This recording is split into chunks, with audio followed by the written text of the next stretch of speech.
¿Qué tal amigos? ¿Cómo están? Seguimos practicando la hermosa lengua maya y en esta ocasión les quiero compartir dos palabras que muchas de las veces la gente se confunde. ¿Cuál es la diferencia, no? Y me refiero básicamente a barrer y al nombre del gato en la lengua maya.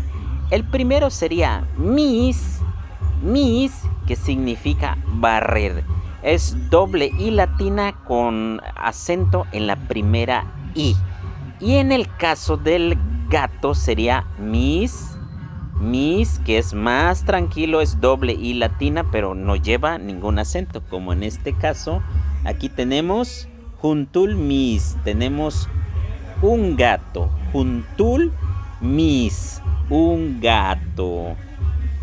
Lemiso shilikba, el gato está acostado.